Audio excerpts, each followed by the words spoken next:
una utopía, cuando leí Una utopía desde el sur, propuestas para el futuro de la región, utopías. ¿Y qué le podemos hablar desde la Argentina hoy? De utopías, digo yo, mirá en la que me han embarcado. Pero pensándolo bien, nuestra región, la América Latina, es una región que nació de la utopía de la libertad, allá por el siglo XIX. Éramos colonia, desde el Río Branco para abajo, y las ideas de la libertad, del pro de esa libertad que nos quieren vender hoy, de la libertad de creer que porque insultás, amenazás o tenés una fake news, acaso sos libre. No, sos un ser gris, que si no tuvieras ese celular y no existieran las redes, serías todavía aún más gris y más inexistente. Pero bueno, en nuestra región no teníamos países todavía. Éramos apenas una voluntad de libertad y de emancipación. Lo definió muy bien José de San Martín: seamos libres, lo demás no importa nada. Y ahí se forjó el concepto de patria. Si tengo que elegir un lugar donde se forjó el concepto de patria, fue ahí, en las luchas por la independencia. Si tuviera que ver cuál fue la utopía que animó a esos movimientos desde Eloy Alfaro, allá a principios del siglo XX, pasando por el peronismo, por Hipólito Yrigoyen con la lucha por el voto universal, con todas las luchas en Centroamérica, creo que sería, y si también lo vinculamos un poco con los movimientos por los derechos civiles en Estados Unidos, fue la lucha por la igualdad. Es que después de aquella libertad, creo que la gran utopía que tuvo la región, con distintos movimientos, con distintas revoluciones, con distintas caracterizaciones, porque además siempre hemos respetado algo en la América del Sur. No somos todos iguales. Respetamos las identidades culturales.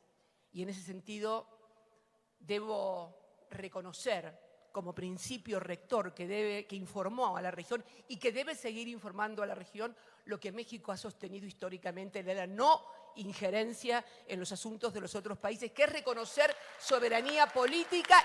¿Y cómo nos fue? ¿Cómo nos fue? Nos fue muy bien con la utopía de la libertad. Muy bien. Triunfamos, ganamos. ¿Cómo nos fue con la de la igualdad? Y no nos fue bien con la utopía de la igualdad. Hoy nuestro continente sigue siendo el más desigual. No el más pobre, ¿eh? No. El más desigual.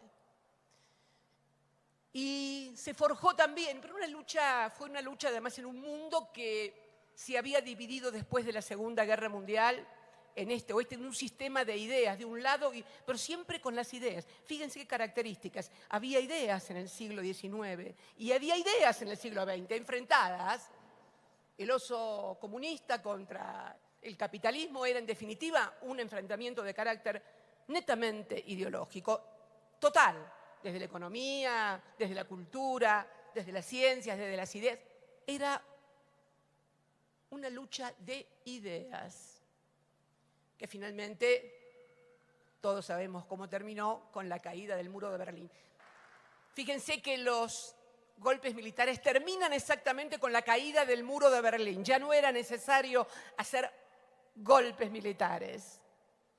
Surge la oleada de gobiernos neoliberales en toda América Latina. Privatizaciones, reformas laborales cercenando derechos, entrega del patrimonio nacional, etcétera, etcétera, etcétera. La gran utopía de la igualdad se nos esfumaba de las manos. Por eso yo digo que el atentado contra las Torres Gemelas marca un fin de una historia, no de la historia, sino de una historia, de la historia de la modernidad donde se discutían por las ideas.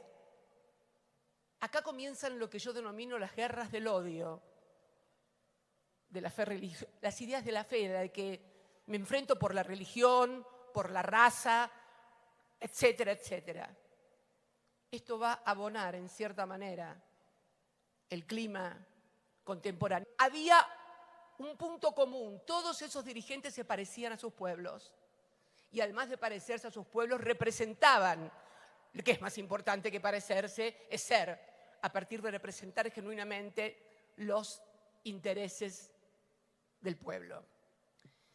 Contra esos gobiernos nacionales, populares y democráticos, ya no era posible las intervenciones militares, mucho menos con sus métodos de desapariciones, torturas, exilios, etc. Impresentable en una era de la comunicación donde todo se sabría. Ya no sirve la intervención militar, la interrupción de estos gobiernos a través de este método.